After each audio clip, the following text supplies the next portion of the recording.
Sejam todos muito bem-vindos ao nosso bate-papo tecnológico, evento não presencial ao vivo, que é realizado neste ano 2021, quinzenalmente, às sextas-feiras, com o objetivo de compartilhar conhecimento, estreitar relacionamentos com públicos e os parceiros. Cada semana temos a presença de um convidado escolhido pela equipe de pesquisadores da EPAMIG Cândido Tostes, abordando temas relevantes para a cadeia de lácteos. Nosso bate-papo é um evento gratuito, sem interesse comercial, direcionado aos estudantes, professores, produtores, instituições de pesquisa, ensino, profissionais e empresas do setor.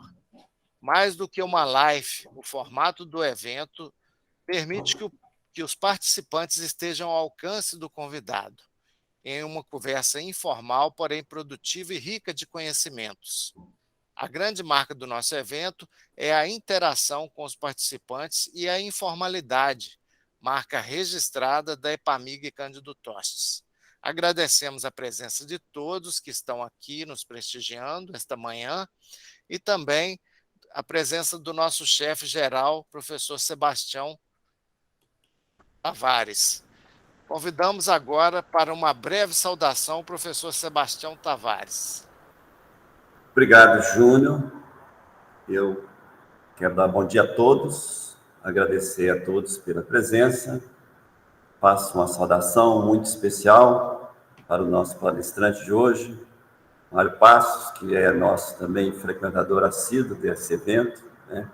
É um prazer ter você conosco mais uma vez, mas agora na condição de palestrante. Certamente será de grande proveito e de grande valia para os que estão presentes aqui. O tema de hoje, da fazenda para o laticínio, o que é importante para o processamento de leite. Então, vai abordar certamente temas e questões importantes para toda a cadeia de processamento de leite e até da produção de leite, como já começou a dar uma palhinha aqui. Saudação especial à Renata, que vai fazer a moderação, e a coordenação do Júnior, ambos pesquisadores do ILCT. Saúde especialmente também a toda a equipe do ILCT, que também está conosco hoje, e os nossos frequentadores assíduos. Vejo o técnico aqui mais é o nosso frequentador também de todas as sextas-feiras. A todos vocês, sejam bem-vindos em mais uma reunião do bate-papo. E devolvo para você agora a palavra para que dê seguimento à nossa palestra de hoje e ao bate-papo. Obrigado. Obrigado, professor.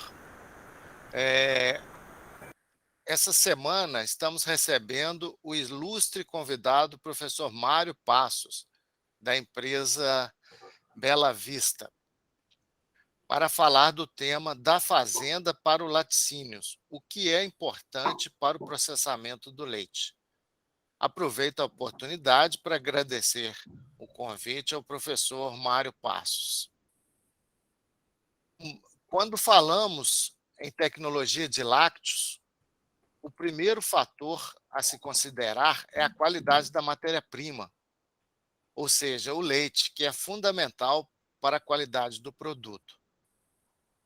Do leite retirado da fazenda até o laticínio e durante o processamento, muitos detalhes são importantes e impactam na fabricação dos lácteos. O professor Mário Passos vai utilizar toda a sua experiência de uma longa carreira para nos contar dicas que podem contribuir para a melhoria da qualidade e do rendimento dos produtos lácteos.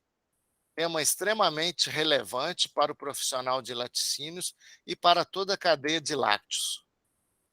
O professor Mário é um dinossauro, né, do setor de lácteos, conhecido no Brasil todo e também no exterior. É um amigo particular, né? E agora, pela terceira vez no nosso bate-papo tecnológico, ele abriu o nosso evento, né? Foi ele que fez o primeiro evento e o segundo, e agora o terceiro. Já pode pedir música, Mário, no nosso evento.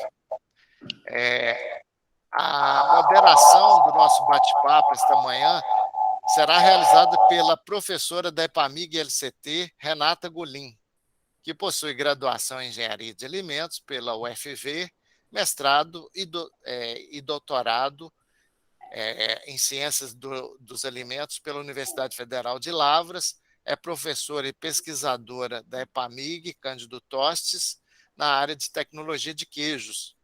Também é docente do Programa de Pós-Graduação em Ciência e Tecnologia do Leite e Derivados, parceria entre o FJF, EPAMIG e Embrapa. Também foi editora-chefe da revista do ILCT.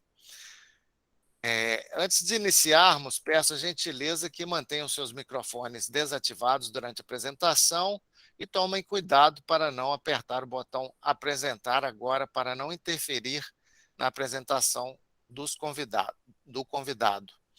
Por favor, deixem suas dúvidas no chat para que possamos acessar após a apresentação. Renata, agradeço ter aceitado o convite para ser a moderadora deste bate-papo e passo a palavra para a apresentação do nosso convidado.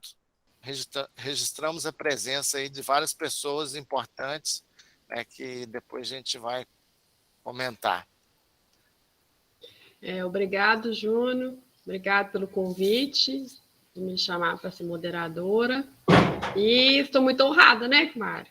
Porque como o pessoal já pegou no início, o Mário não é só... É um amigo nosso, né? Não é só mais um palestrante. Ele é nosso amigo mesmo, há vários anos, né? Então, vai ser um prazer apresentá-lo. Vamos lá. O Mário, ou o Mário da BV, como todo mundo conhece, é técnico em laticínio, zootecnista pela USP, engenheiro agroalimentar pela Universidade de Coimbra, em Portugal, mestre em automação em Bert, na Áustria, pesquisador e investigador do Instituto for Projekt Planung, em Stuttgart, na Alemanha, doutor honoris causa pela Universidade de Tirana, na Albânia, foi professor de lácteos na Europa por vários anos, participou de vários trabalhos de desenvolvimento em vários países e continentes, também é pecuarista e cafeicultor no sul de Minas e trabalha, então, como executivo da Bela Vista Produtos Enzimáticos, a BV, em Santa Catarina. Mário, muito obrigado por aceitar o convite, mais uma vez aqui, nos prestigiando nesse bate-papo. Eu tenho certeza que vai ser uma excelente palestra. Então, vamos começar? Vamos lá. Muito obrigado, doutor Sebastião, Renata, Denise, meu amigo de coração, Júnior, e a todos os amigos queijeiros, meu colega de longa data, Dornelles, e outros mais. Todos um grande abraço e muito obrigado pela presença. Como o Júnior disse, o leite ou o queijo, ele começa na fazenda. Aliás, eu sempre digo que o leite, ele começa lá no pasto, lá no que o animal ingeriu. Conforme a ingestão de alimentos do animal, vai ser a composição do leite. E pouca gente se preocupa com isso na nossa pecuária leiteira. E também o modo de ordenha, a higiene nos estábulos, tem que se tomar muito cuidado. Se já tiver aí o slide da ordenha, poderia ir passando, por favor. Então, a ordenha, quando nós fazemos ela manualmente, para cada tipo de animal, tem uma configuração no teto. Se for manual, um animal médio, de configuração média nos tetos, nós fazemos uma força média. Se for mole, nós fazemos menos força. Se for uma configuração de teto duro, nós fazemos mais força. Isso para quem tem conhecimento de ordenhar um animal à mão.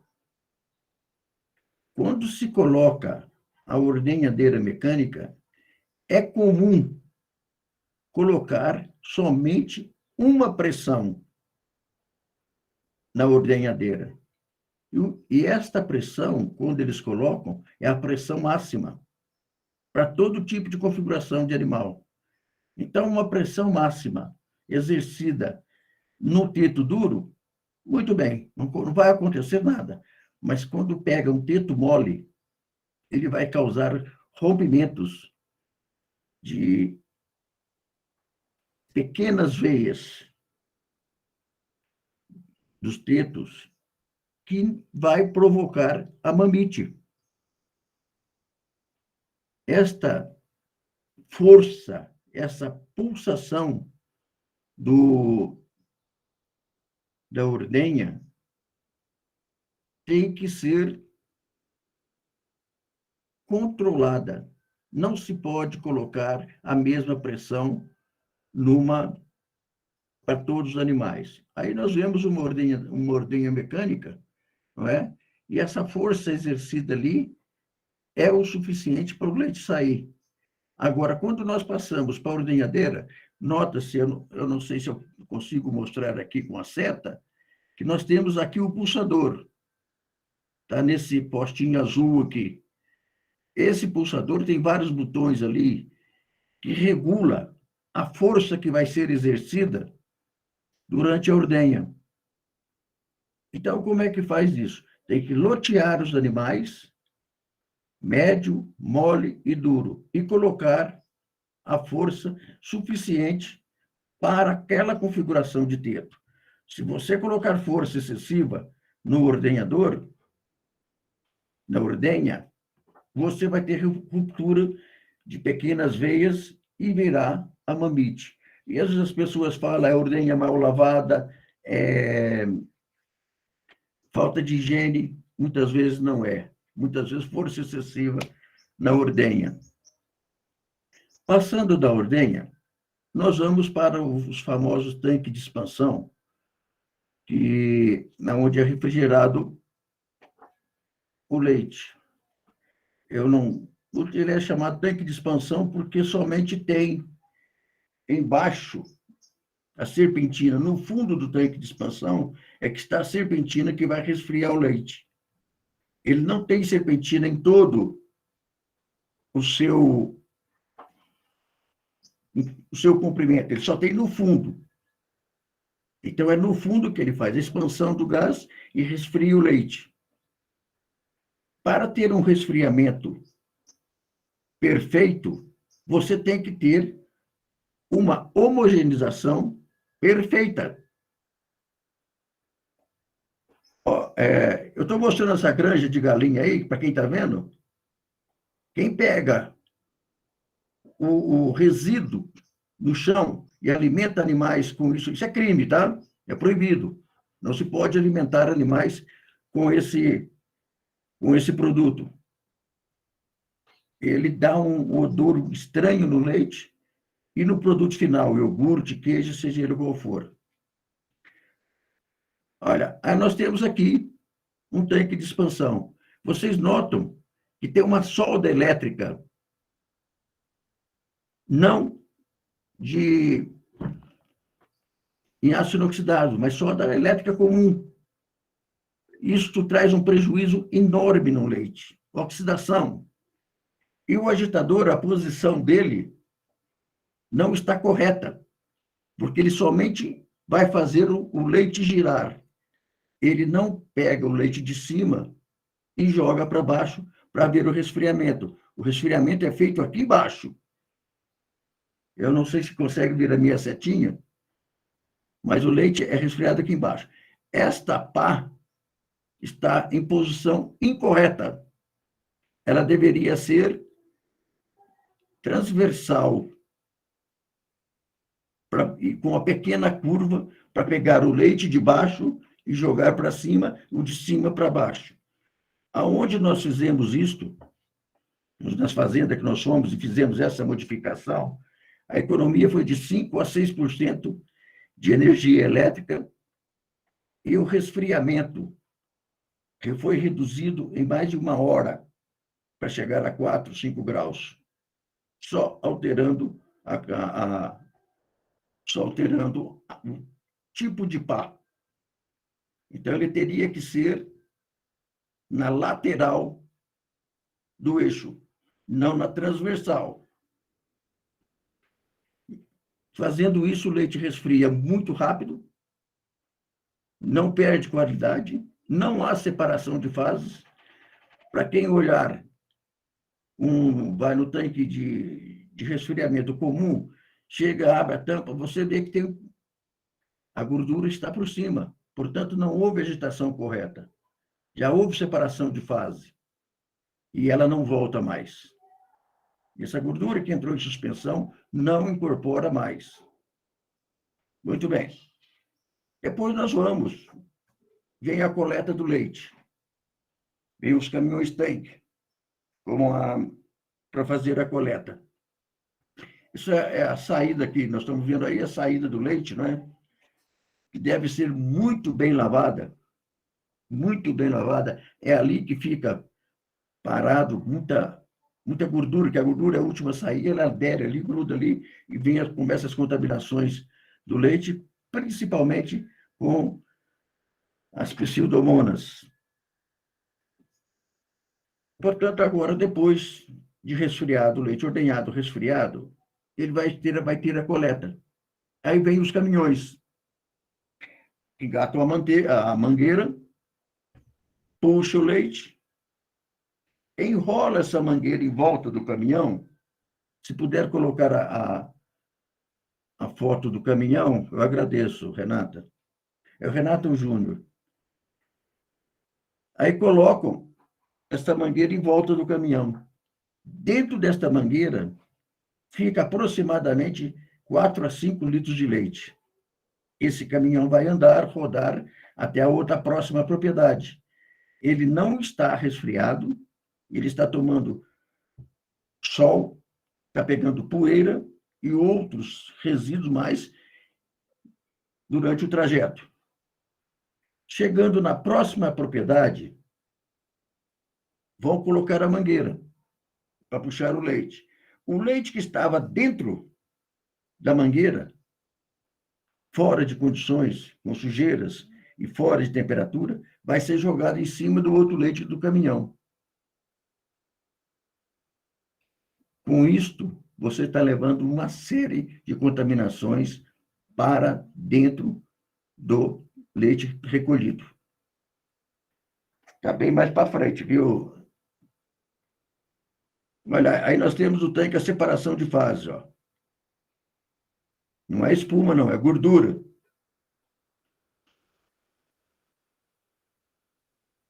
Portanto, esse leite que ficou parado na mangueira é uma das maiores fontes de degradação do leite recolhido.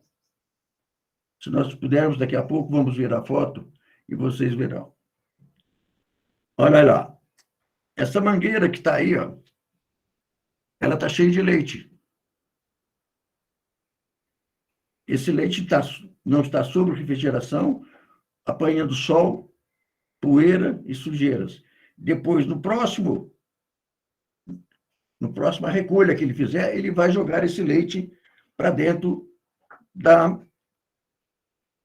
do leite que foi recolhido. E nós vemos agora os chamados Julietas. O caminhão da esquerda fez a recolha na fazenda.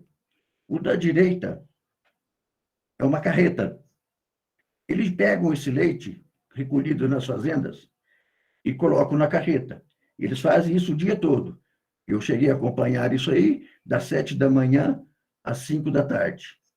O leite do caminhão joga-se nesta carreta, com todos os problemas que já vimos lá atrás. Esta carreta não tem agitador, não tem refrigeração. O leite fica estático. E as normativas dizem que o leite tem que estar em constante movimentação.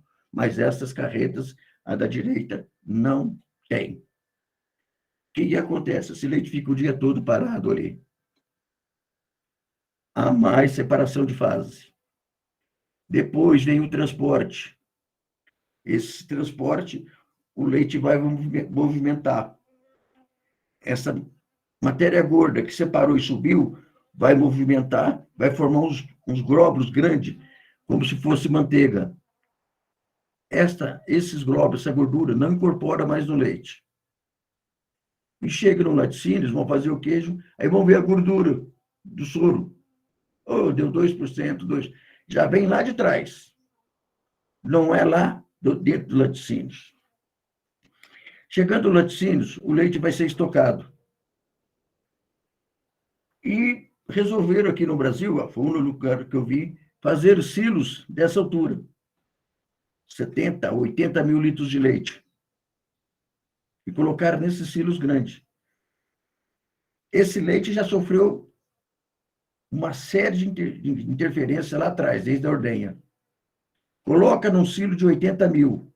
A pressão interna, o peso, né? Nós sabemos que um litro de leite pesa 1,32 kg, a pressão interna é muito grande. Então, pressiona, aperta a proteína do leite, arrebenta com ela, porque, além disso, tem um agitador embaixo, que deveria ser central, pegar em cima no silo e descer, mas eles colocam embaixo, como se fosse um liquidificador. Isso destrói grande parte das proteínas, arrebentam com ela. Vão gerar os famosos finos durante a produção. Olha aí, o agitador embaixo. Isso é um erro que não se pode. Quem for mandar fazer silo, não aceite isto. Mande fazer com um eixo na vertical, não colocar assim embaixo. Isso é um liquidificador.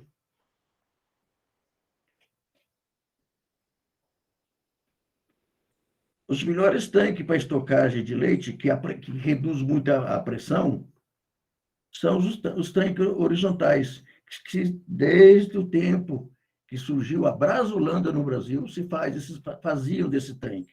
Era tudo horizontal. Tinha um motivo, justamente por isso, para evitar a pressão interna, dispersar a força pelo tanque todo. Quando ele é vertical, a pressão é muito grande e arrebenta tudo com o leite.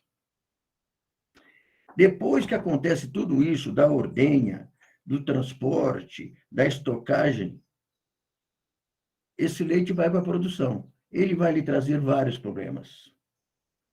Problema de fermentação, problema de coagulação, finos, gordura do soro e o principal, rendimento. Muita gente fala em rendimento, eu pergunto, e qual é a qualidade da recolha do seu leite? Ah, eu não sei. Pois muitas vezes o rendimento não está no coagulante ou no coalho usado. Está no manejo que foi feito anteriormente, antes de chegar à fábrica. No processo de fabricação, nós temos visto hoje, isso aí são gambiarras que não se deve fazer em laticínios. Colocar um cano de plástico com uma abraçadeira de ferro para que o leite passe por ali. Não, isso não é admissível dentro de um laticínio. No processo de fabricação, no início, vem a pasteurização. E, normalmente, a gente vê, em todos os laticínios, você vai no gráfico, você vê a canetinha balançando, ela fazendo movimento. Ela não pode fazer movimento. Ela tem que seguir a linha sem movimentar. Mas por que ela faz esse movimento? Porque existe uma válvula de controle de temperatura bem em cima do pasteurizador, que ela tem, desculpa, não é válvula, é um termostato. Tem um termostato que é que manda o resultado para o pasteurizador, faz a leitura de temperatura do leite para o pasteurizador. Essa válvula termostática, uma vez por semana, ela tem que ser retirada e lavada manualmente com uma escova não abrasiva, porque ela vai criando uma película no sensor e vai te dando informações erradas de temperatura. Por isso que o gráfico fica tremendo. Deixa a outra foto aí que eu quero mostrar o sensor, que aparece bem a válvula. Olha aqui. Isso, exatamente aí. Este sensor tem que ser retirado, é fácil, retirado e lavado manualmente. É ele que acusa a temperatura de pasteurização. Se ele estiver sujo ou com películas grudadas, ele vai fazer a leitura errada, incorreta. Normalmente, ele faz leitura abaixo. Aí você aumenta a temperatura do pasteurizador. Aí você tem problema depois de fosfatase, de peroxidase, mas o defeito está ali. Essa válvula, hoje eu estou ruim, viu? Esse termostato tem que ser retirado uma vez por semana e feita uma lavagem manual. Faz a imersão primeiro no ácido, numa vasilha com ácido, depois enxagua, passa uma esponja não abrasiva, coloque-se numa solução alcalina, isso aí 10 minutos para cada solução. Depois enxagua, passa um pano e coloca a válvula de volta. Esta válvula é responsável pela eficiência da pasteurização. Passando da pasteurização, nós vamos para a fabricação. Olha aí, a válvula bem mostrada agora, olha aí. Não é válvula, gente, é termostato. Oh, caramba. Aí nós vemos os termômetros, tudo, o termômetro, o painel, marcando coisas absurdas, né? Essa variação que está aí registrada é lá do termostato. Aí nós vamos para a fabricação, os tanques de fabricação. As liras têm que ser vertical e horizontal, mas ela tem técnica, ela tem parâmetros para que tem que ser obedecido. O espaço entre as liras, ela tem que ser de 1 a 1,5 centímetros. Você vai em laticínios, às vezes o espaço está nem meio centímetro. E muitas vezes essas liras em laticínios são feitas com corda de pescar, corda de anzol. Ela não corta a massa corretamente, porque ela é mole, ela faz variação. As cordas de anzol não tem não corta em linha reta, se ela tem um obstáculo, ela dobra. E o espaço, repetindo, o espaço entre as liras tem que ser de 1 centímetro a 1,5 centímetros nas liras e também na distância da lateral dos tanques, como do fundo da queijomática. As distâncias têm que ser iguais para equalizar o corte e os grãos. Não pode ter o espaço do fundo e o espaço da lateral. Porque muitas vezes a gente vai no laticínios e, como está cortando a massa, o meio está cortando o grão. Nas beiradas tem uns blocos grandes sem cortar. Aí a gente comenta, mas e esse bloco? Ah, não, ele mistura lá e corta tudo. Ele corta sim, vai misturando, ele vai cortar, mas não vai equalizar o grão. Com certeza, essa massa que está em maior tamanho ao cortar, ela vai perder finos para o soro. Então, a lira e distância de lira são muito importantes. Lógico que também as velocidades. As queijomáticas, ela tem que ter, depois da massa pronta, do corte feito, a queijomática tem que ter uma saída para desocupar o tanque, para que aconteça no máximo em 15 minutos.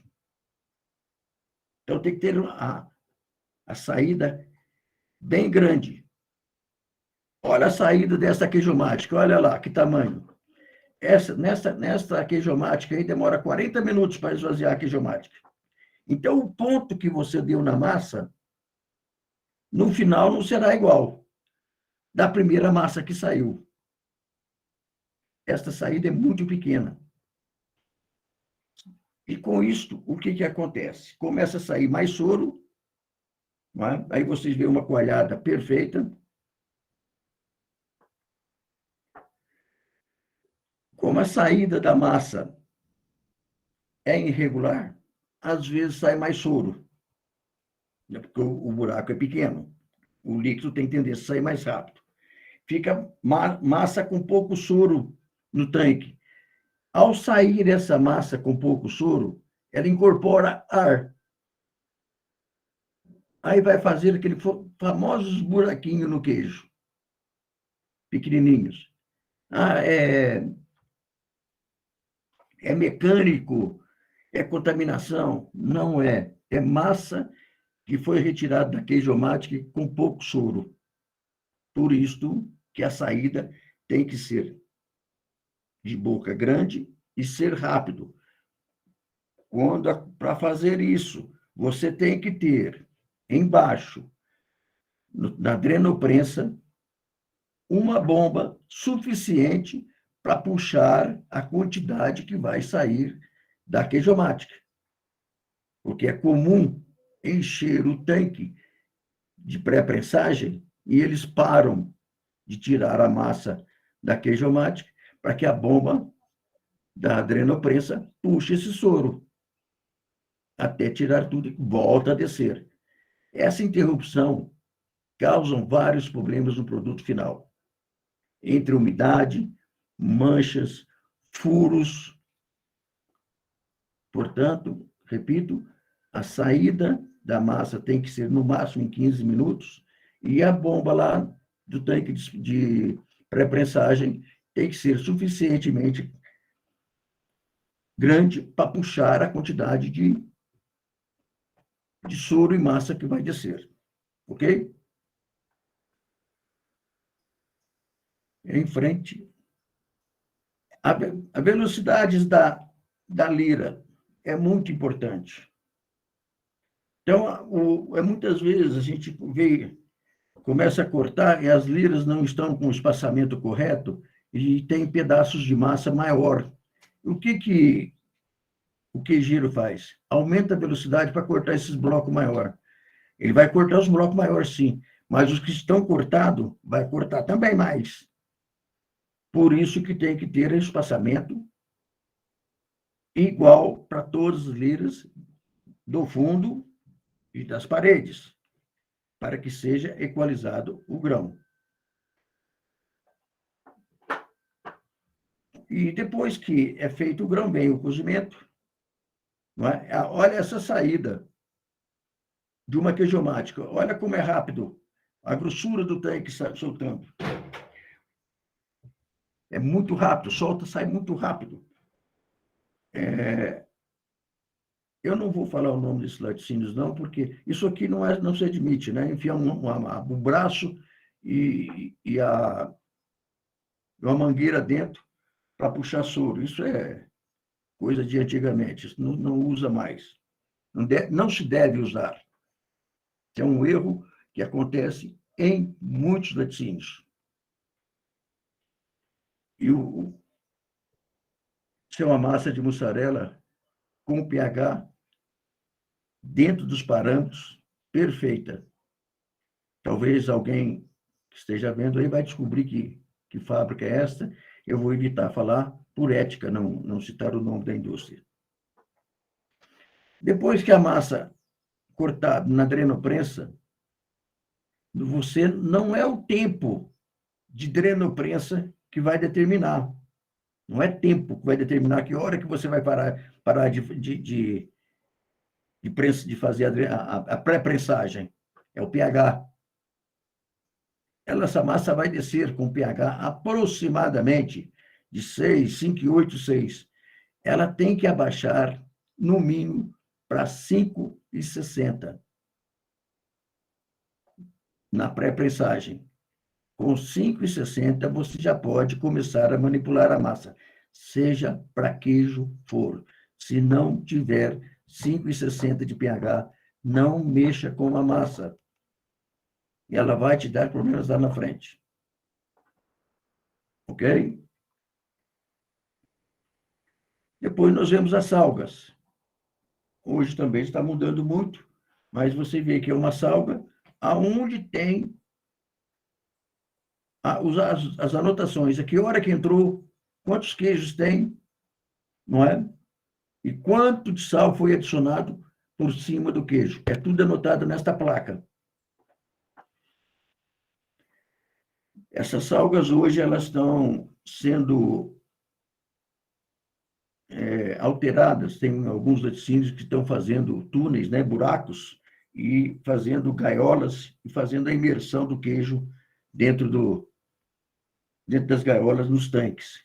Já alguns laticínios já mudaram isso aí. Vamos em frente na outra. As estantes, para quem ainda faz mussarela com massa maturada, as estantes, ela tem que ter inclinação para a massa escorrer, tem que ter uma abertura no meio para o soro sair. Limpas. Um laboratório de microbiologia é essencial numa indústria.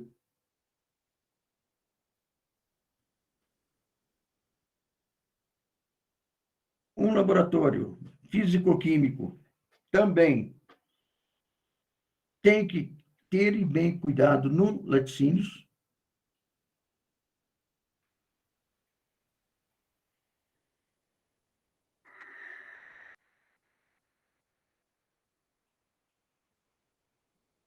Bom, portanto, se vocês seguirem essas normas, esses detalhes, desde a fazenda até o laticínios, eu garanto para vocês que vocês vão economizar 1 litro de leite para cada quilo de queijo. Você pode ter certeza que isso é prova tirada, prova feita.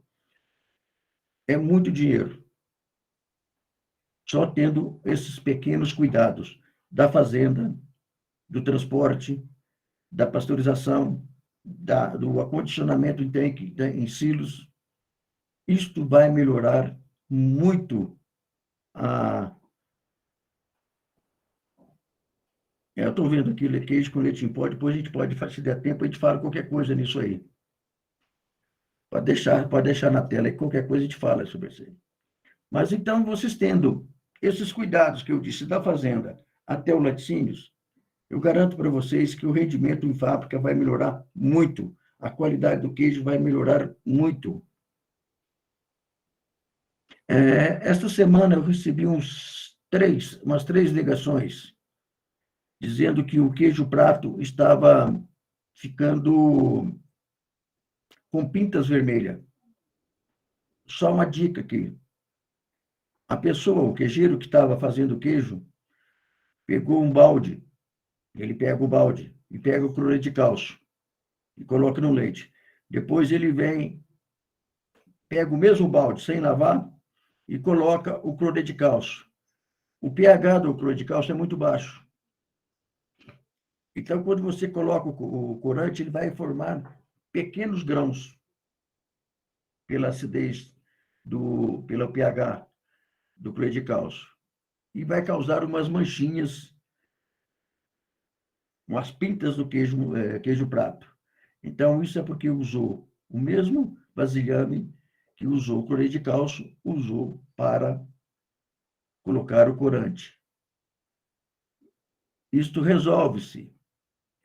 Não é ter dois vasilhame, um para cloreto e outro para corante. Não, é só lavar todas as vezes que usar um produto, enxagou o balde, seja ele qual for.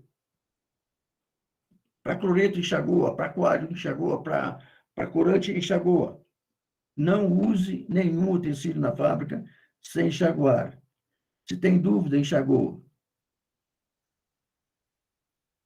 Eu acho que chegamos ao final, minha colega Denise. Se quiserem que fale um pouco de leite em pó, é só dar um sinal aí.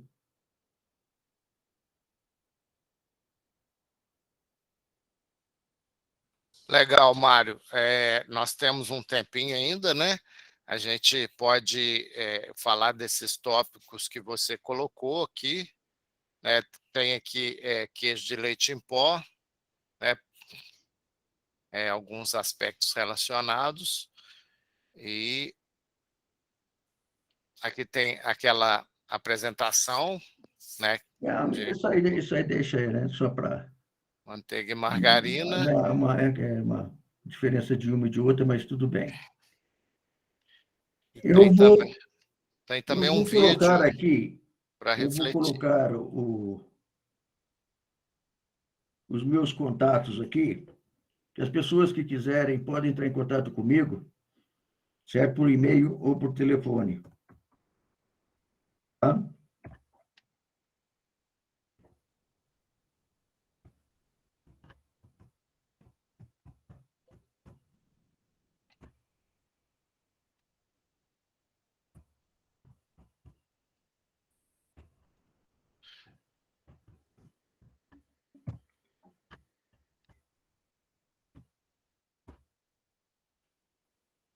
Já coloquei os meus contatos lá.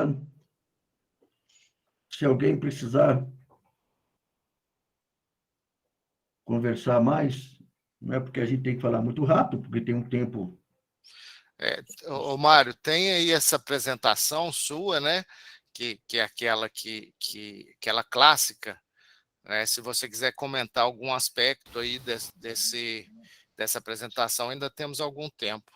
Ô, Mário, se você me permite, eu tenho uma foto muito boa mostrando essa precipitação do cloreto de cálcio no corante de urucum dentro da proveta. Se você quiser, eu mostro, só ver, Mostra visualizar. Ô, Júnior, mostra só sim. para a sua apresentação, por favor, para eu poder pôr a minha. Tá bom. Pode mandar apresentar aí, que a minha vai parar automaticamente.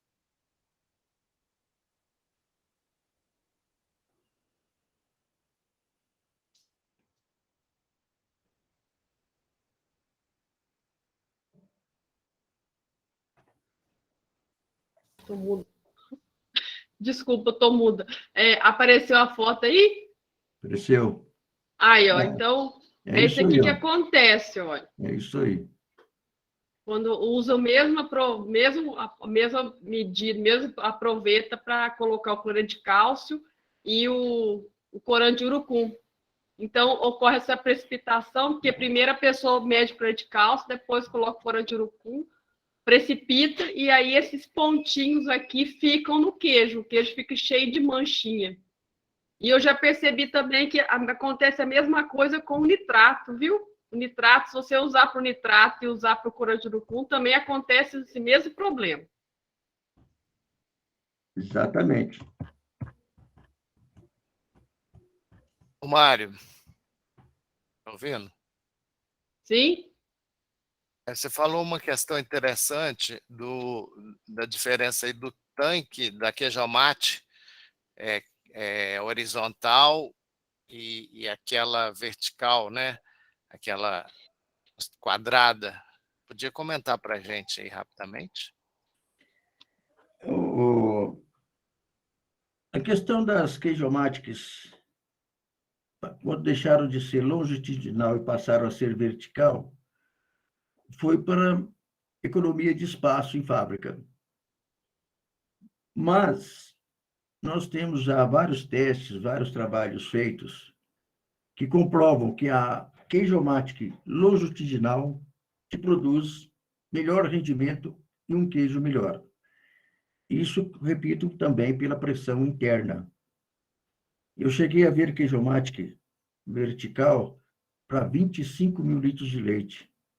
Isso é um absurdo. Se qualquer fábrica que você for na Itália, nenhuma delas tem tanque acima de 3 mil. Se você for na Holanda, você vai ver a mesma coisa.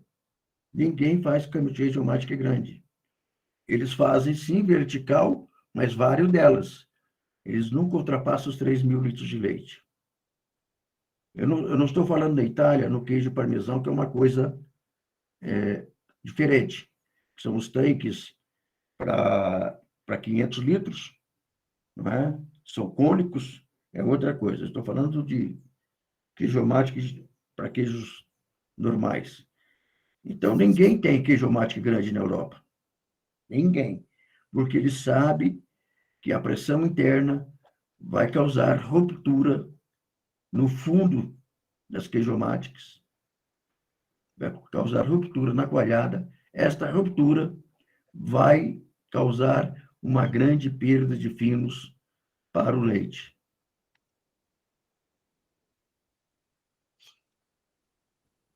A moda agora é esse tipo de queijomate aí que É isso aí. É está na isso aí. apresentação, Isso né? aí já está sendo muito difundido. Esse foi até o primeiro idealizador desse tipo de tanque, foi o Joca. Hoje ele está sendo muito difundido para todos os tipos de queijo. O Joca fez para queijo Minas Frescal e conseguiu um excelente resultado com qualidade e rendimento. E hoje já estão fazendo para outros tipos de queijo, principalmente para mussarela. Eles estão fazendo esse tipo de tanque para evitar a pressão interna.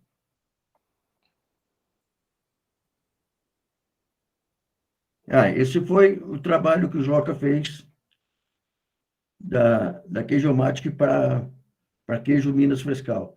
Um resultado excelente.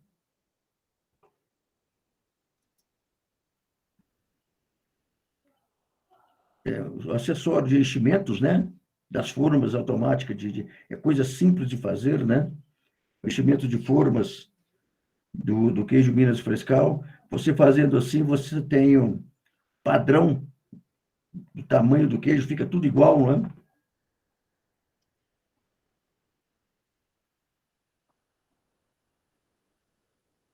Os tombadouros, né? Para ricota e para queijo Minas Frescal.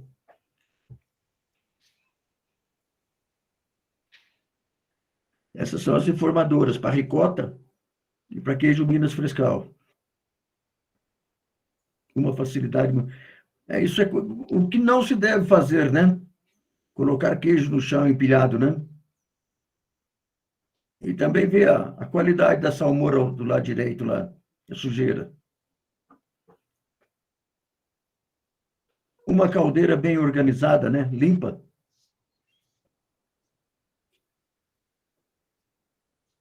Caldeira nova, limpa, lenha arrumada para ser utilizada. Isso é uma organização de um setor de caldeira, de produção de vapor.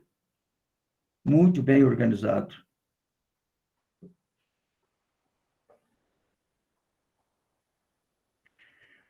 Foi bom mostrar isso aí. Gente, olha, isso é um detalhe muito importante. Compressor de ar.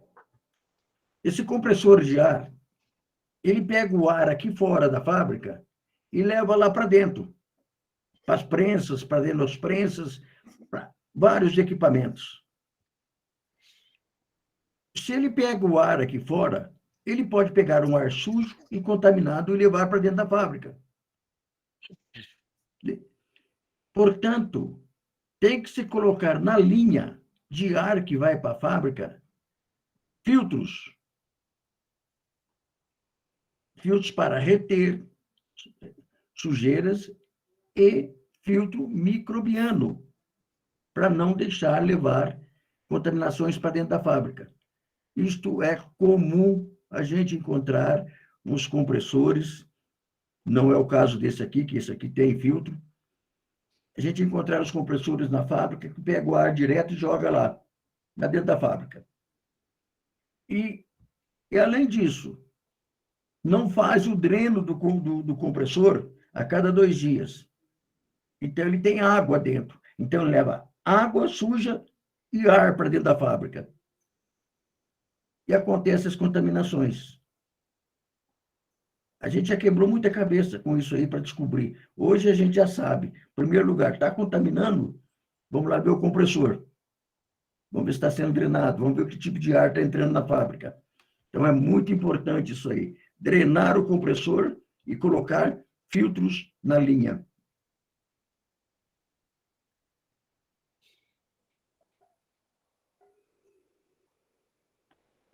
Esses dois senhores, o Coronel Hernandes, que é ali de Uberaba, um grande lutador pelas causas laticinistas do Brasil, e o fundador da BV, Sr. Arthur Adriano, o italiano, que hoje já nem está saindo mais de casa, com seus 90 e poucos anos. Ele perdeu parte da visão. O coronel também já não está mais saindo de casa, também teve Alzheimer, está na cama. Então, esses dois senhores, em 1945, 46, eles já andavam por esse Brasil falando sobre laticínios e construindo fábrica. No caso do senhor Adriano, que está à direita, nossa, né? Ele era técnico da Poleng. E a Poleng se instalando, quando começou a instalar no Brasil, o trouxe para cá.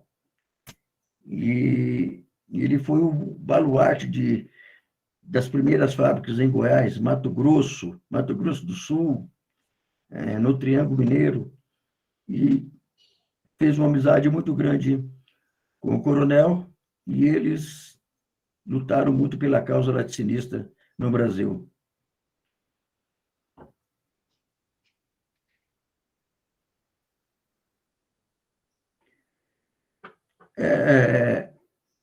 Isso aí é para mostrar que quem faz soro fermento não deve fazer soro fermento em latão de leite, né? Tem que se ter um tanquinho, né, de soro. No caso disso aqui, capacidade de 600, quase 600, 700 litros. Ter um tanquinho de ser simples, barato, e você vai produzir um fermento de alta qualidade. Não usa latão, não, que você não consegue controlar a temperatura.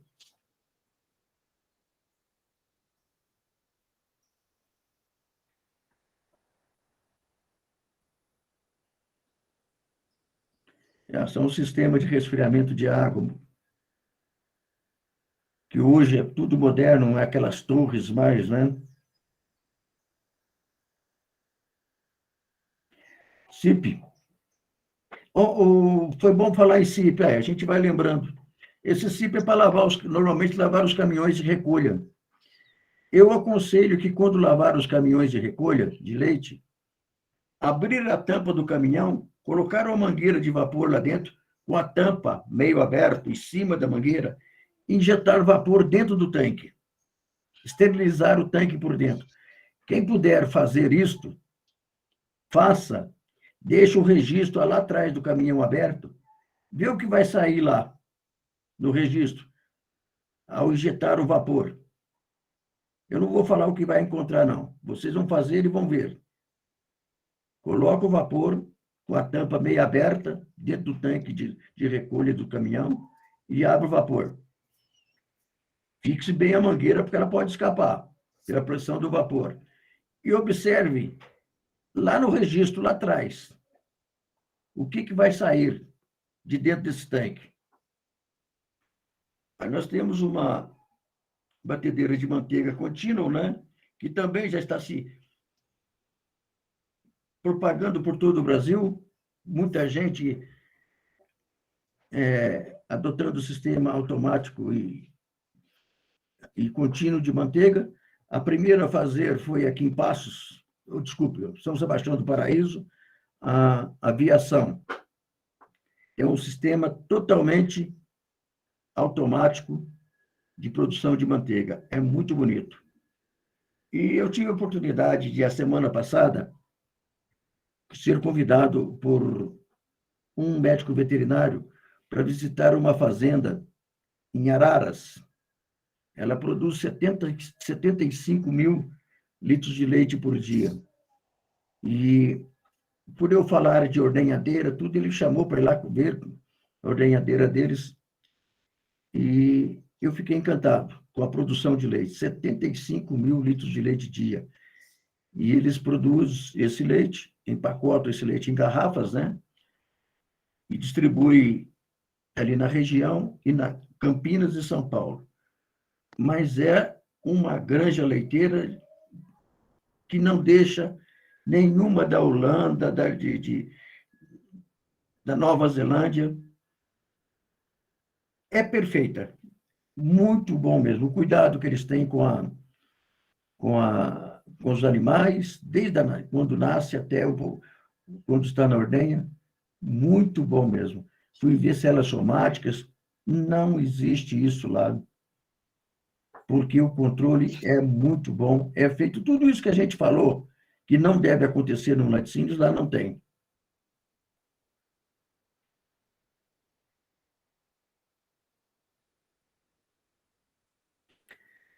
Assim se fazia mussarela, né? Em 1950, os vizinhos se juntavam e iam lá fazer o queijo cabacinha.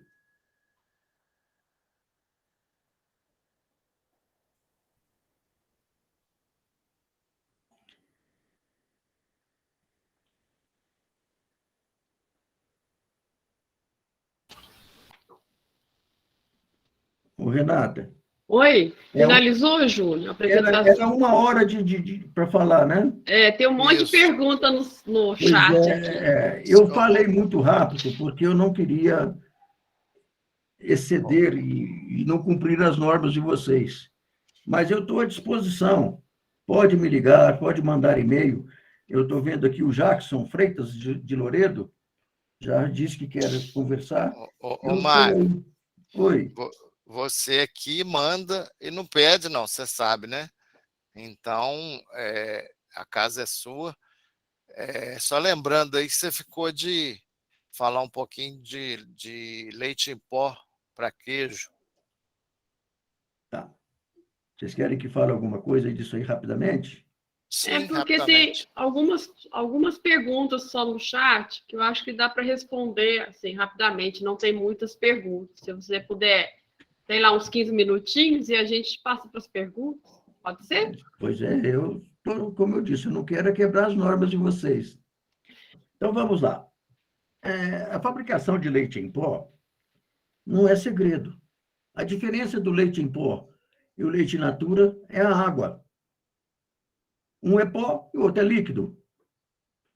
O que precisa se ver, o que precisa ter e levar em consideração é a aptidão do leite em pó para queijo. Como é que você observa essa aptidão? Você pega 100 gramas de leite em pó, coloca 800 ml de água fria, dissolve esse leite em pó, dissolve bem. Não vá bater liquidificador, porque depois não dá certo. Agitando com uma colher. Depois que dissolveu bem, coloque na geladeira. Ele tem que ficar no mínimo o leite em pó, após a adição de água, tem que ficar no mínimo 12 horas parado, em frio, resfriado, para a hidratação correta das proteínas. Depois que resfriou, retire da geladeira esses 900 ml que você fez, agite e aqueça a 36 graus. E coloque umas gotas de coalho. Agitou? Deixa. Após coalhado, quebra a coalhada. Corte ela com uma faca.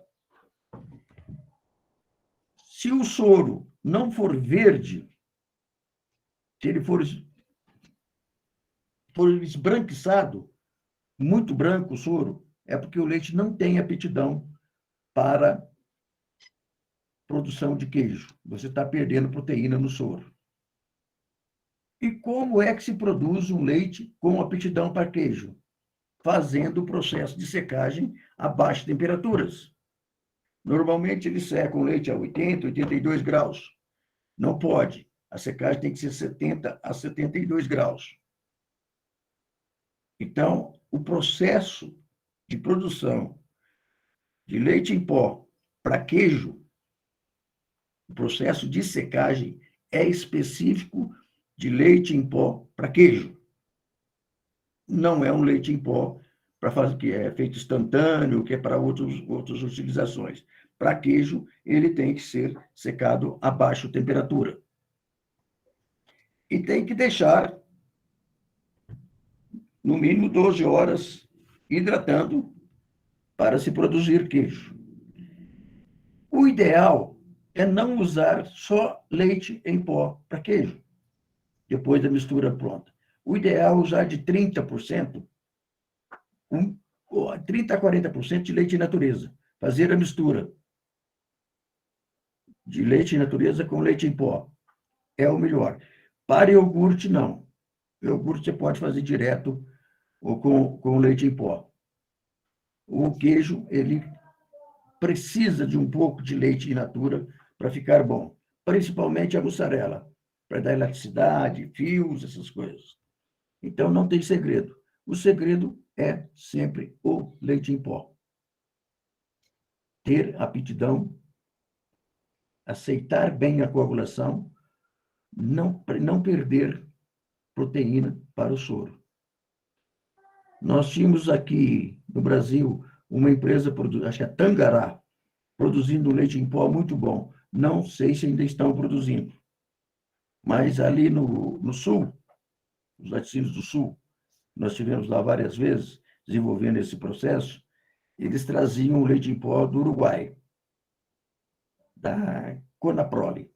Muito bom leite, excelente. Então, eles compravam lá, na Conaprole, lá no Uruguai.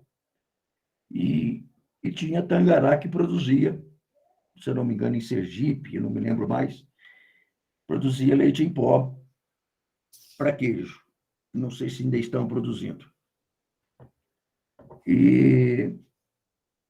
Mas quem quiser produzir um dia leite em pó para queijo, a gente dá uma ajuda, tá bom?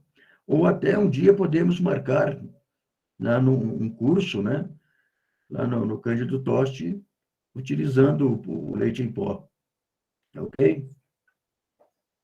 Ok, professor. Tem essa apresentação aí de manteiga versus margarina. O senhor gostaria de falar alguma coisa sobre Bom, isso? depende de vocês. Temos ainda mais uns 15 minutinhos, né? Deixando meia hora de pergunta. Ok. Então, vamos lá. Tem que ir passando os slides aí, tá? Margarina versus manteiga.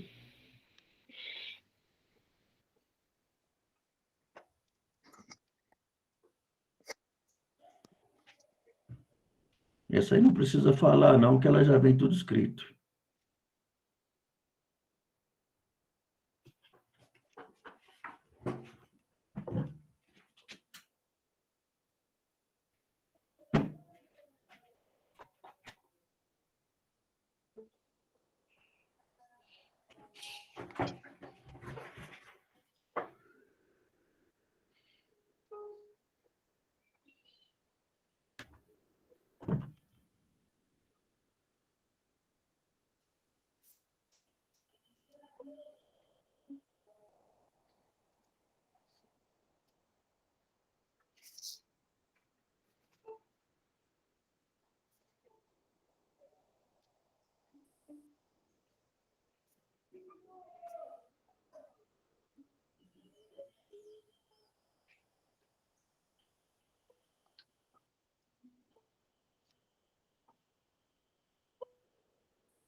Ok.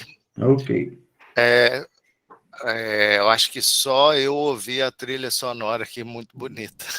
Não, tocou sim, muito baixinho, mas eu consegui ouvir também. Eu não ouvi. Ai, tudo bem, estamos... É porque eu tô, O importante é a mensagem. É que eu tô com fone, eu consegui ouvir. Bem baixinho, mas consegui. Nós chegamos a quantas pessoas aí, Renata? 57 pessoas na Legal. apresentação. Legal. Ô, Mário, vamos agora para a pergunta. Renata, a palavra com você agora. Obrigada, Mário, mais uma vez. Que não é uma aula, né? É a sua vivência, toda a sua experiência que você tem, né? A gente vê que com uma foto você explica tudo, não tem slide, e a gente vai pondo foto e você vai explicando e vai orientando, vai falando tudo que você nota de importante no laticínios, né? Então vamos lá. A primeira pergunta do professor Pedro, que é aqui do Instituto de Laticínios Cândido Toches.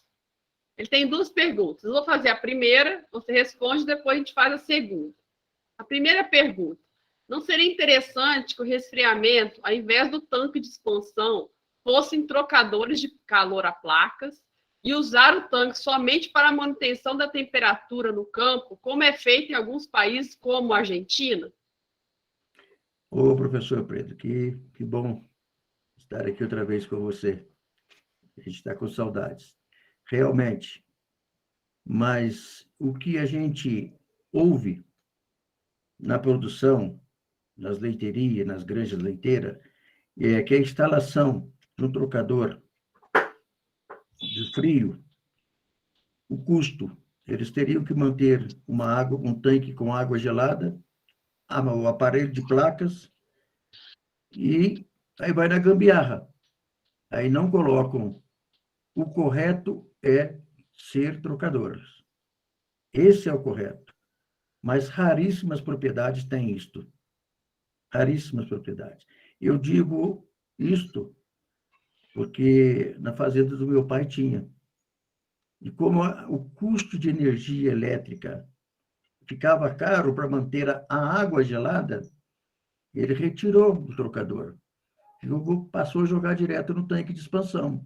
Uhum. Mas o que eu não concordo, eu concordo com o professor Pedro. Esse deveria ser o processo correto. Resfriar e depois colocar no tanque de expansão para manter a temperatura. Aí sim, esse seria o correto. Evitaria também o jogar leite quente, recém-ordenhado, em cima do frio. Então, esse seria o processo correto. A segunda pergunta do Pedro é: não seria interessante que fossem criados no Brasil padrões de qualidade de engenharia sanitária construtiva de equipamentos tipo EHDEG, certificação europeia? Já há uma comissão no Ministério da Agricultura tratando desse assunto. Eu tenho participado online com eles. Essa ministra da Agricultura, ela tem uma outra cabeça, tá? Ela preza muito por qualidade, preza muito por novas tecnologias. Já existe o início de um trabalho nesse sentido.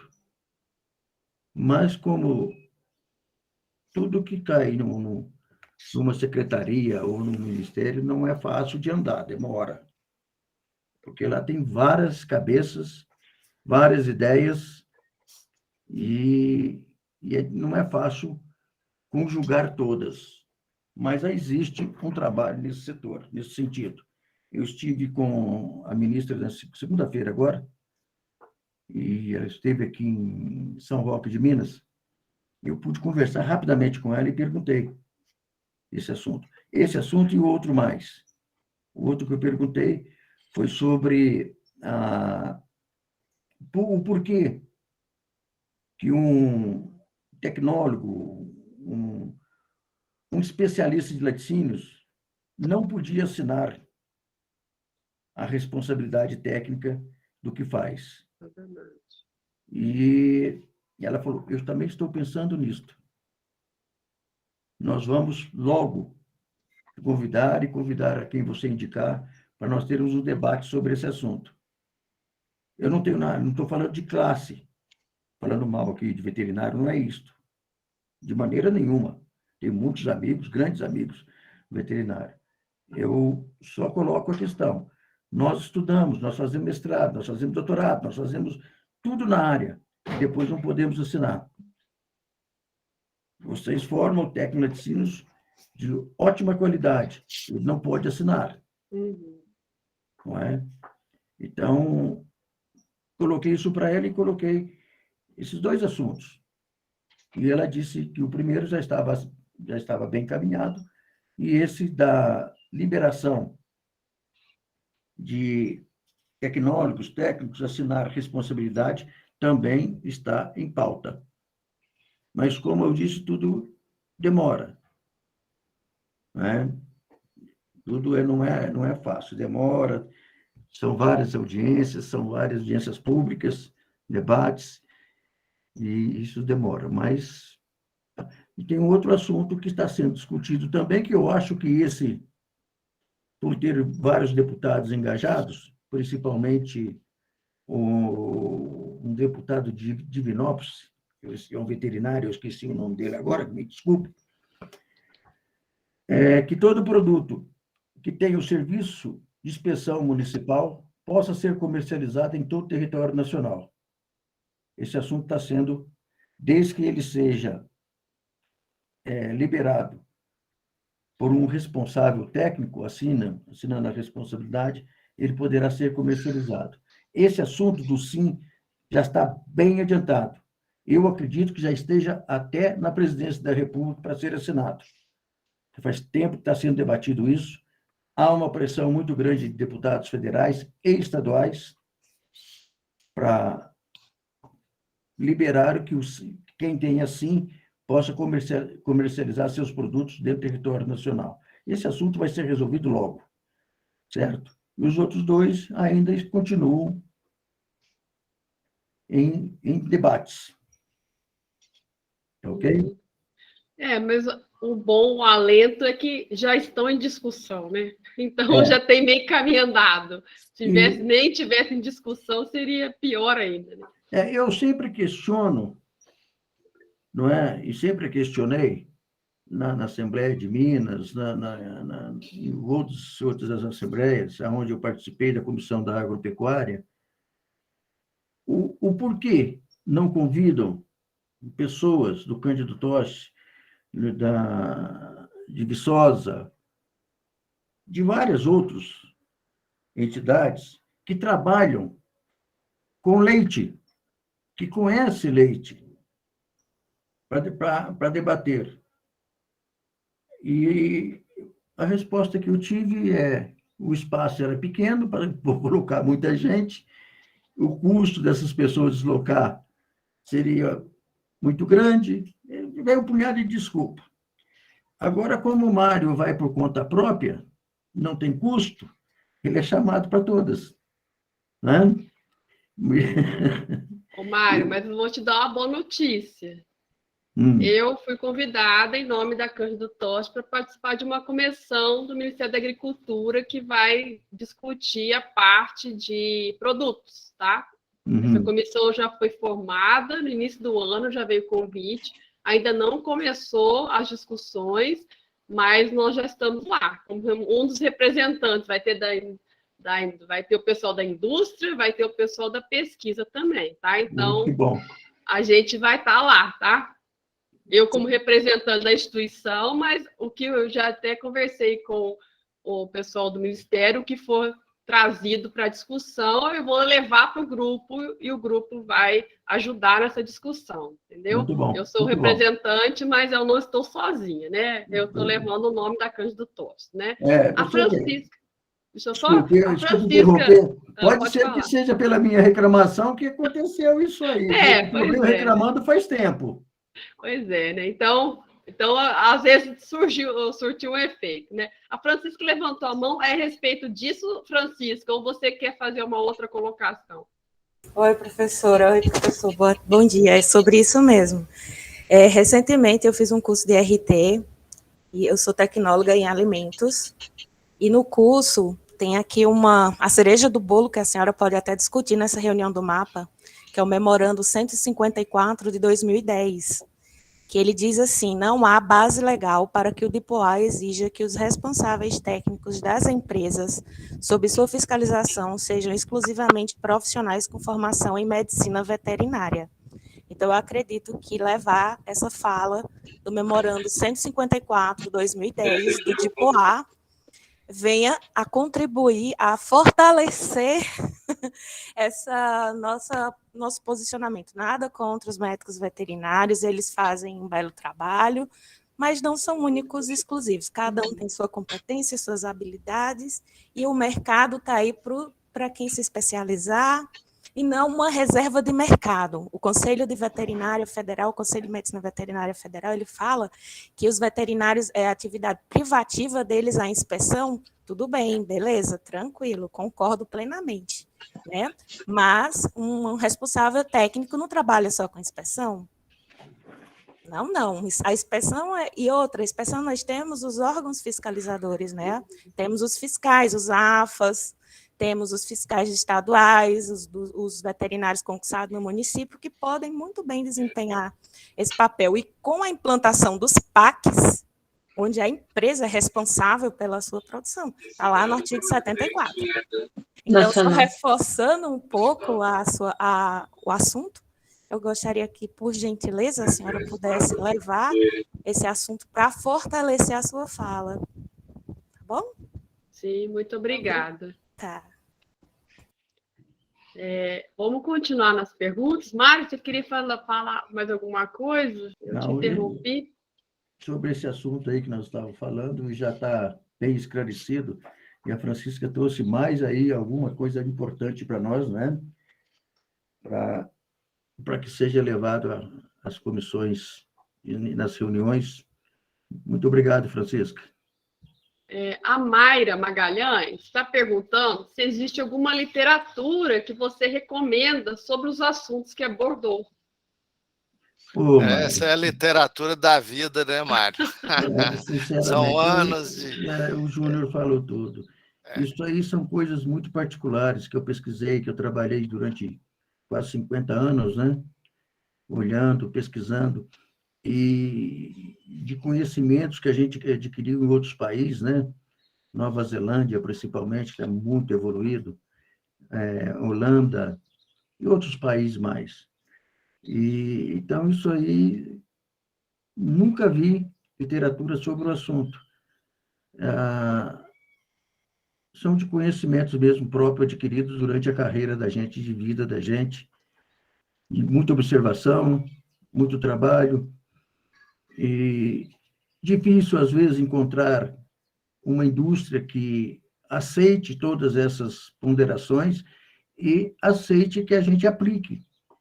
E eu garanto que aonde a gente aplicou, né, tudo isso que nós comentamos, tiveram resultados excelentes. Eu só não cito a indústria por questões éticas, mas várias delas aceitaram, e grandes empresas, e algumas pequenas, com ótimos resultados. Sim, tem várias pessoas parabenizando aqui no chat. Eu vou fazer uma cópia disso depois para você e mando, tá, Mário? Tá bem. Vamos passar para as perguntas, então. O Jackson Freitas Loredo, ele pergunta, se possível, professor Mário, fale um pouco sobre antibiótico, cuidando dos problemas que enfrentamos aqui no Laticínio de Sevilha. Eu vou pedir ao Jackson que entre em contato comigo. É só ele ligar, deixar chamar umas 2, 3 vezes, que eu ligo de volta, para ele não pagar a ligação, tá bom? A gente tem um plano na empresa que a gente tem facilidade de ligar. Então, ele liga que eu vou conversar com ele. Ele tem outras coisas que ele queria conversar com você antes sobre o Neguvon, né? Então, ele já resolve tudo. Lembrando que o Jackson está lá com a turma dele lá assistindo, né? Tem uma turma assistindo junto com ele aí. Obrigado, Jackson. Aí o Altegno tem uma pergunta também. A correta homogeneização do leite depende do modelo de construção da pá da agitação dos tanques de refrigeração?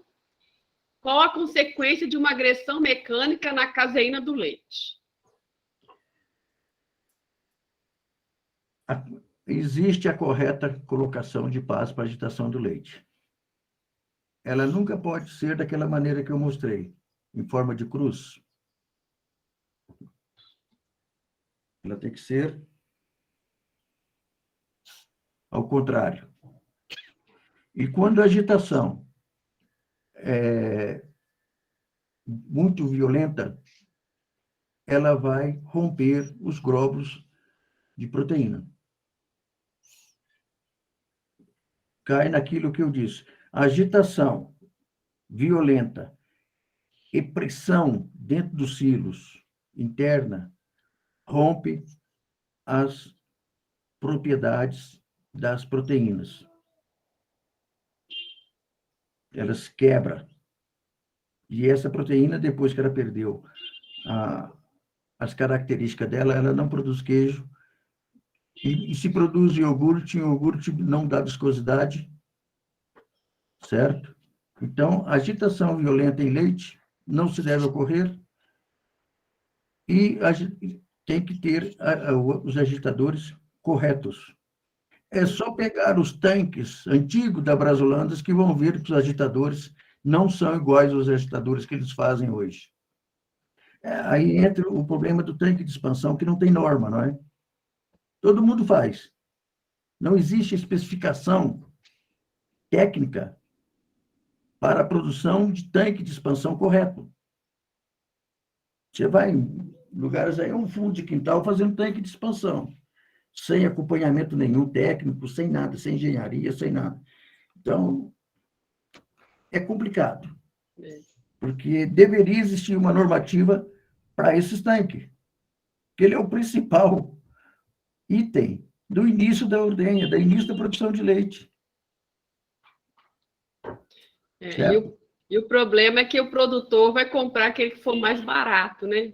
E aí compra também um que é inferior, que não vai resolver nada, né? O problema, a qualidade vai prejudicar o leite. Exatamente. Aí você compra um tanque para 5.000 litros, mas você vê que o compressor de produção de frio, o máximo que ele consegue produzir é para 3.000. Aí demora 6 horas, 7 horas para o leite resfriar.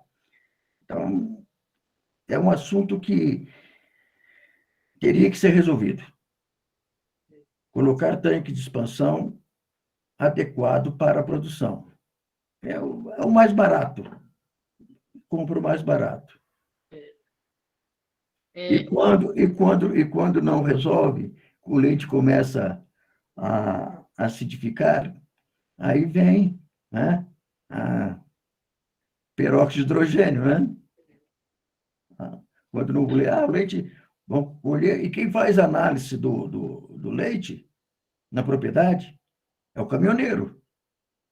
Antigamente era o técnico de laticínios na fábrica. Hoje é o caminhoneiro. Aí você encontra com o caminhoneiro e pergunta: como é que você classifica o leite? Se está bom, está ruim. Aí eu olho aqui. Se der meio amarelinho, eu não levo. Né? Então, mas e como é que você faz a mistura? Aí eu pego um pouquinho desse corante aqui, um pouquinho do leite aqui. Quer dizer, é um pouquinho daqui, um pouquinho dali. Né? Quer dizer, o alisarômetro acabou. Certo? Então, é um copo. É um copo esse copo americano. Uhum. Então, as coisas de laticínios, de leite, não é bem por aí que se inicia. Não é? Não estou contra o motorista de caminhão fazer análise, mas pelo menos dê uma formação para ele, um treinamento de como deve ser. Porque nem sempre a alteração de cor no alisarol seja acidez. Pode ser outra coisa. Alterou, eu não levo. Mas aí o que faz com o leite? Aí você tem que jogar fora. Né? Aí vem a briga do produtor com o laticínios. Aí o laticínios liga para o Mário, o produtor liga para o Mário, vamos ver o que está acontecendo. Chega lá, não é nada do que... Bom, e aí vai para frente. Então, os tanques de expansões hoje não estão compatíveis com a produção de leite do Brasil. É verdade. É muito complicado. Se a matéria-prima, o leite, não está de boa qualidade, não tem santo que faça um milagre e consiga fazer um queijo bom dentro da fábrica, né? Só fazer uma colocação, Mário. Eu tenho observado, né? Observei isso em você e observei também no professor Adão Pinheiro, né? As pessoas, os técnicos, né? Quando ganham muita experiência, né? Quando viveram muito a história do laticínio, a parte técnica, elas se voltam muito para a qualidade do leite, né?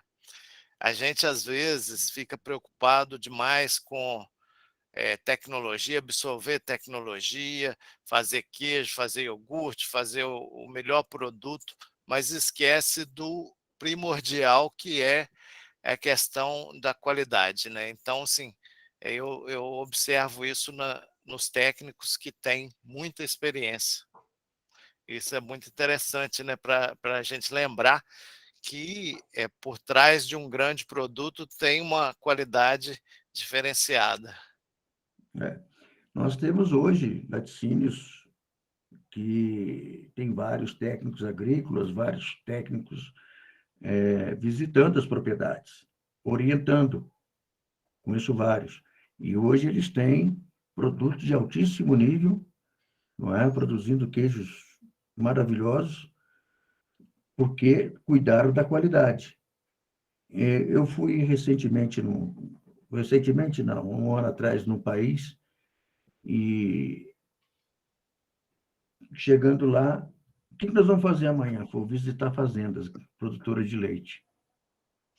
Mas você não vai no Laticínios? Laticínios eu vou semana que vem. Essa semana eu vou visitar lá. Só produção de leite. Mas você vai ordenhar a vaca? Se for possível, eu vou. Mas eu quero ver as produções de leite primeiro. Porque não adianta. Se você não tem as condições no início, lá na ponta você também não vai ter. Não adianta. Leite não aceita correção de nada. Tem uns que falam, põe água, põe soda, põe bicarbonato. Hoje não é assim, não é nada disso. Ele tem que chegar em condições de ser produzido um bom queijo, ele tem que chegar com qualidade. Não tem correção que faça. O leite é um produto que ele não aceita nada. E depois que ele estragou, não vai resolver. Você pode fazer o que for. Tem queijeiros milagrosos por aí que faz coisas absurdas, né? E joga água, joga soda, joga bicarbonato, joga não sei o quê. Isso não vai resolver nada. Pelo contrário, vai complicar mais. Certo? Correto. Eu só queria relatar, Mário, porque eu tive um orientado no mestrado, que o trabalho dele foi baseado em qualidade do leite, contagem CCS para fabricar queijo. Ele é de um laticínios. A gente fez dividido em 3 tipos de contagem CCS, baixa, média e alta. E a diferença foi tão grande que, quando ele apresentou os dados para a empresa montou um setor só para isso, porque eles não tinham noção do impacto disso, entendeu? Então, montaram um setor para ver como é que estava, para começar a controlar isso, porque eles não achavam que era tão impactante assim no produto, sabe? Então, a gente vê isso, que a qualidade do leite ainda é um ponto muito precário, que precisa de muita atenção ainda no país, né? Vamos para a próxima pergunta aí. O Alberto perguntou: como o senhor vê os estabelecimentos que são CIF migrando para o CISB em pequenos municípios? Este é um grande problema, principalmente nas pequenas cidades. Eu acho que isso vai ser um processo natural. Eu acredito que o nosso sistema de fiscalização vai passar por uma modificação muito grande. Como eu já li e já vi, o Serviço de Inspeção Federal, ele ficará, projeto que ainda não foi aprovado, tá? O Serviço de Inspeção Federal ficará com a responsabilidade de exportação, que todo mundo sabe que hoje nós somos o país, a agroindústria maior do mundo em exportação, produção de alimentos. Então, nós temos que ter um cuidado especial ali. Então, o CIF ficará encarregado de produtos para exportação.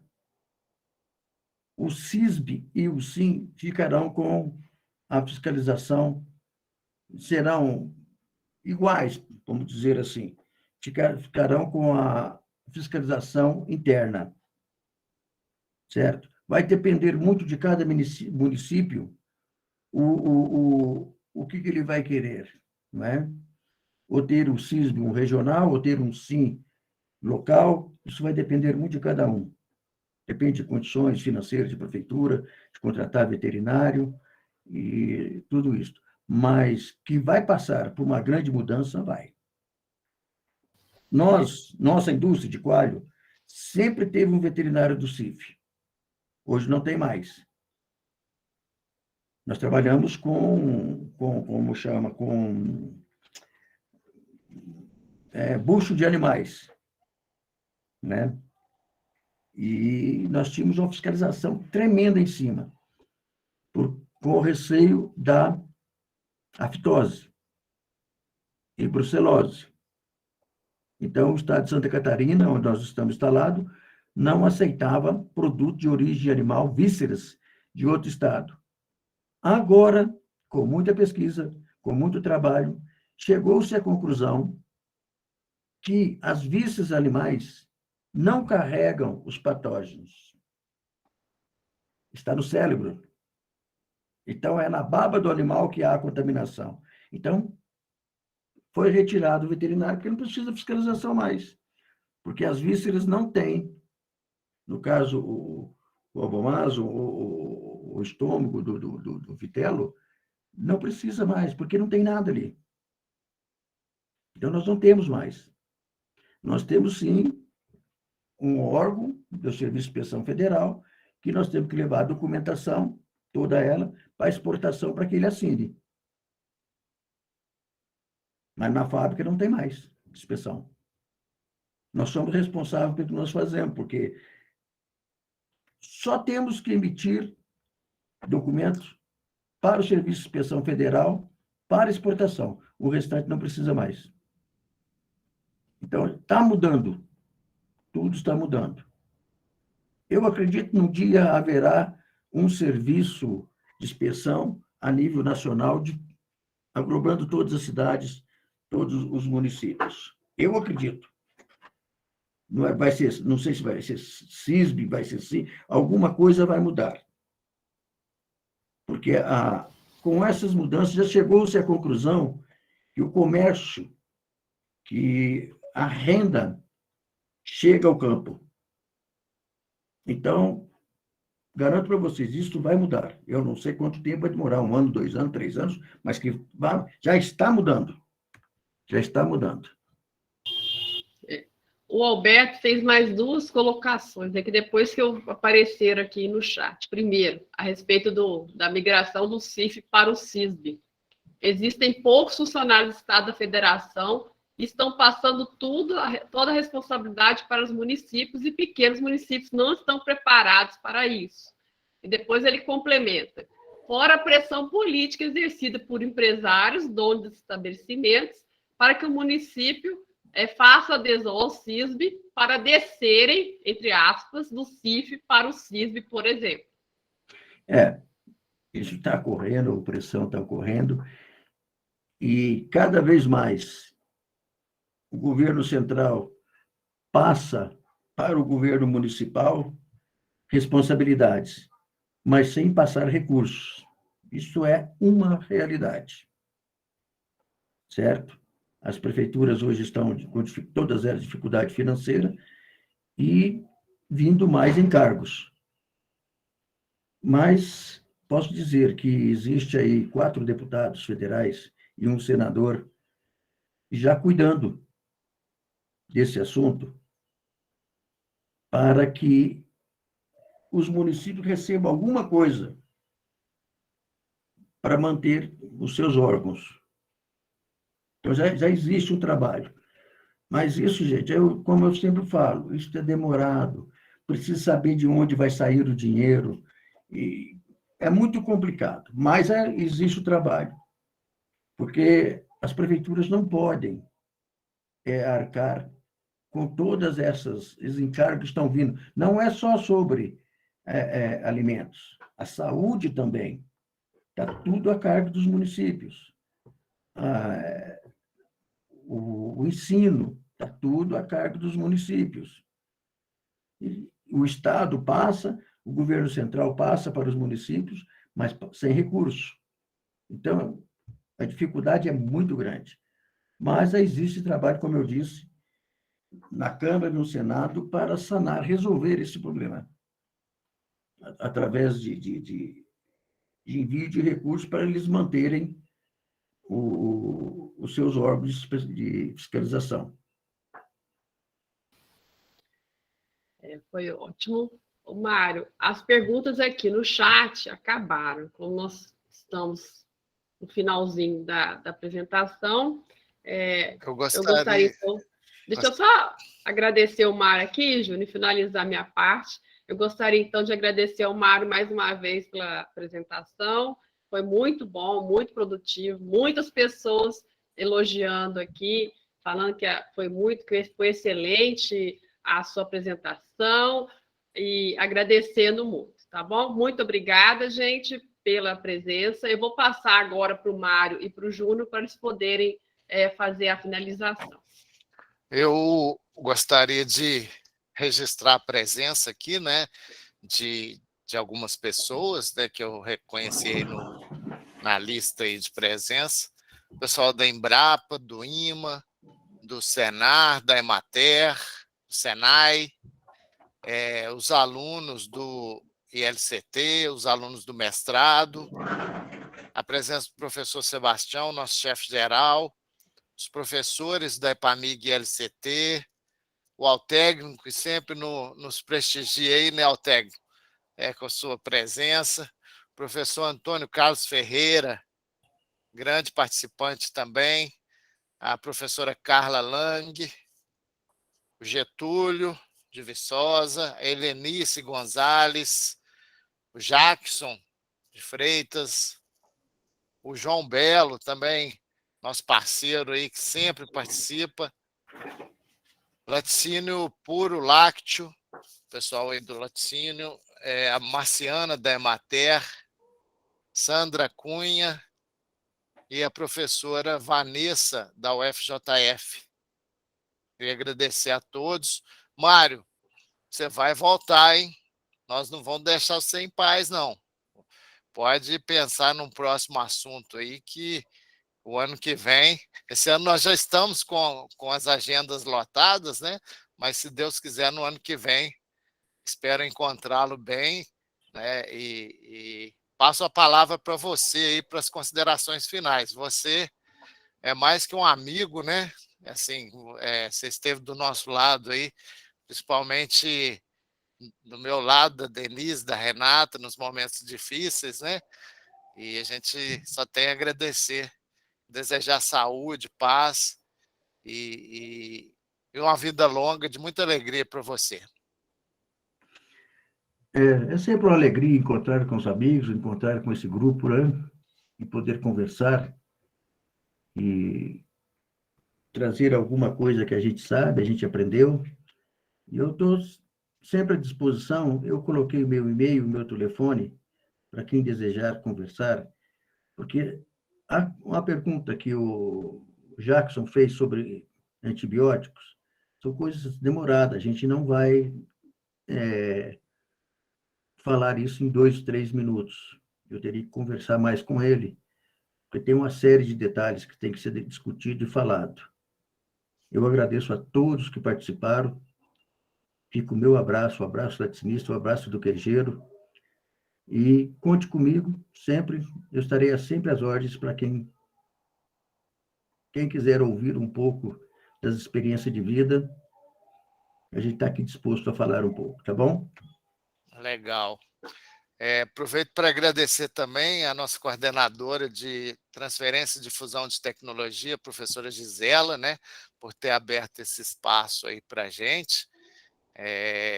E desejo a todos um excelente final de semana. Eu vou fazer agora o encerramento, né, em nome da EPAMIG e LCT. Declaro finalizado o nosso bate-papo tecnológico de hoje e agradeço a presença de todos. Desejo saúde, paz e felicidade para todos. Bom fim de semana para todos. Um abraço, amigos. Obrigado. Bom final de semana. Bom almoço. Obrigado. Mário, você vai estar em Araxá, no evento dos queijos? Eu estou pensando, mas não está fácil sair de casa, não, compadre. Eu vou estar lá, ó. De repente, né? A gente pode se encontrar, ó. Ô, Teco, nós vamos também, viu? Opa, que bom, que legal. Encontrar lá. Estou fazendo o possível para ir. Não, que bom. Bom saber como reunir as pessoas conhecidas lá, né? Os experientes. É bom para a gente tirar mais dúvidas. Tá bom.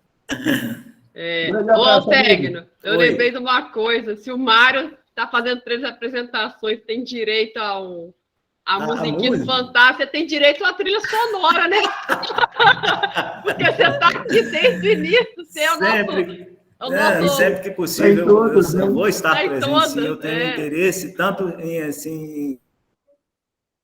Também está presente, né? A gente está envolvido no meio já há tanto tempo, fico feliz de estar ouvindo pessoas e revendo os amigos.